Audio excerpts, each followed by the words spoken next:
Have you ever watched the show called Man vs. Wild? It is just an incredible show. It's this guy, Bear Grylls, and maybe you've seen it before. He parachutes into the most remote places on Earth, and he tries to figure out how to survive, and he's in there for multiple days. And I love this show for a lot of reasons, but the thing that makes it relevant to you and me as patients or caregivers is really boils down to the very first thing he does. And that is that he has to find the highest place, wherever he may be. He tries to find the highest place to get perspective. You see, he has to determine where he is in comparison to where he's going to go. And when you're completely disoriented, this is the first step. So how is that relevant to you and me as patients and caregivers? It means that you and I are hijacked by our emotions of fear, intimidation, and all this disorientation by the healthcare crisis we may have in front of us. And it's really easy to lose perspective or to have no perspective at all. So what I want to introduce you to is my absolute favorite exercise that I use, and I call it the perspective trigger. I developed it in the process of listening to patients and the most resilient caregivers in the world, and they are able to reframe and reorganize events in a way that serves them and empowers them. And I'll show you how this works, and this is just documented by people like you, and you can do this as well. In essence, it's a way to turn the adversity and all this resistance that's happening to you into adversity that's happening for you. And this is kind of an emotional jujitsu, if you will. And I've talked about this before, and this is the process on how it occurs. So what you want to do is you want to stop attacking the adversity, stop attacking what's going on long enough to listen to it. And here's the way you listen to it. You listen to it by defining what it is. So the first thing you're going to do is define what the adversity is. After that, you're going to ask yourself a series of deep questions. These are not superficial things. You go deep into this, and the deeper you get, the more it becomes apparent. The more you transform the event, the more perspective you get on what's going on around you. And so the adversity is forcing you or pushing you to notice a number of things. So write down, what is it pushing you to notice? What is the adversity pushing you to let go of? What is the adversity pushing you to learn? What is it pushing you to value more or appreciate more than you did prior to the adversity hitting you? And what does it free you up to do? In other words, there's a lot of times adversity puts us down in a chair, in a bed, and we look at that and we fight it all the way.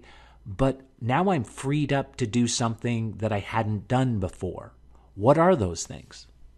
Then I'm going to ask myself, what is good about what it's pushing me to do? That's a big, wide open question for you. What you're going to find is that when you answer these questions, they fall into three categories. In other words, what is good falls into three category types. It's either expanding your freedom, some way, shape, or form. It's expanding your growth as a person and making you just a better person. You have an opportunity to learn something here. Or it's serving your purpose. You actually have a deep fulfillment of purpose, and you can use this adversity to fulfill a purpose. That's really what the most resilient people do in the world. And when you get through this process, apply any problem to it. When you get through this process, you're going to have a new perspective. And once you have that new perspective, you're going to ask yourself, what steps can I take to expand it and to make it a reality? So I challenge you to put any problem through this matrix and see how it changes your experience, your perspective, and gives you some relief that you can actually make the adversity work in your favor. I love it.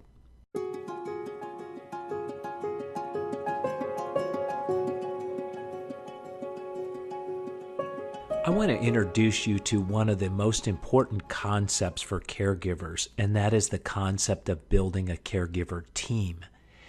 And a lot of us take on that responsibility and take on more than we can handle, really because we've not taken the time to diversify that group and to develop relationships and connections and responsibilities and delegate and all of that enables us as caregivers to be part of a larger team, not carrying all of the workload ourselves.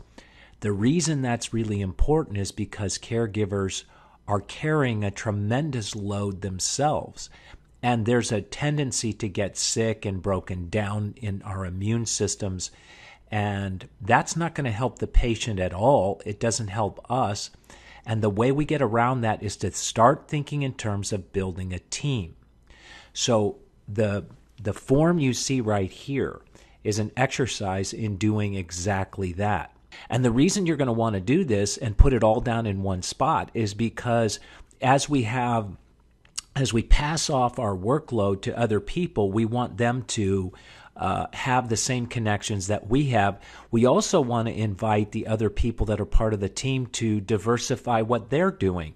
So we get a much more robust team and a lot more help, and a lot of different perspectives are involved in this whole equation. So let's jump over to the funneling process. All right, we just call this the constellation of opportunity. It's kind of a fancy name for just having a list of a wide range of people who might be included in your caregiving team. Now, my suggestion is that you have multiple people fill this out. In other words, let's say you have 3 kids and they're taking care of their dad or their mom. You're going to want input from everybody because someone may know a massage therapist who you never even thought of that may be just the ticket for the patient. So really all you're going to do is go down your laundry list here, your profiling of who might be available to help and be part of your team. You obviously have all your doctors and all the specialists, but some of us never really think in terms of the nurses. Well, some of those nurses like to stay in touch and they get attached to you, and they have a completely different perspective than the doctors on occasion. So it's good to listen to those people. Diversify out the people in the family that you're talking to and including in this whole thing.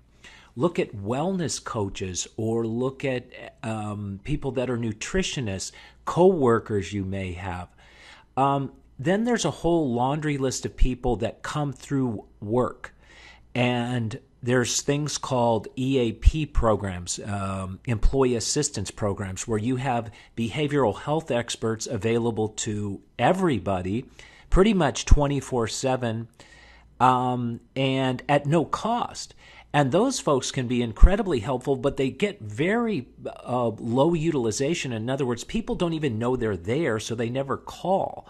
So if your benefits or your insurance comes through your employer, take a look at the resources again that are available to you through the insurance carrier, through your HR office, or anybody there that might be able to help orient you. On this list, there's somebody who jumps out at me that's really critical that you have on your team, and that is the pharmacist. You know, frequently we talk about how there's very little coordination between doctors, and you can have 5 different doctors or more. There are several patients who have at least that many, and they're getting prescriptions from that many doctors, and these doctors aren't coordinating. The person who's actually coordinating a lot of this or seeing a lot of the pass-through is a pharmacist, because most of us don't go to multiple pharmacies to go get stuff. So the pharmacist is going to know interactions as well. They're going to know what you're taking and what mixes with what. And so that's something to think about in terms of trying to get a great relationship with a pharmacist on your team. So ultimately, what you're going to do is make this list, and it's an ongoing list, and you're going to use it to start contacting people and you're going to actually ask them to be part of your team. And once you get those people on your team and they say yes, then it flows from this page, the Constellation of Opportunity, over to the first page that I showed you, which is your High Performance Caregiver Team Builder.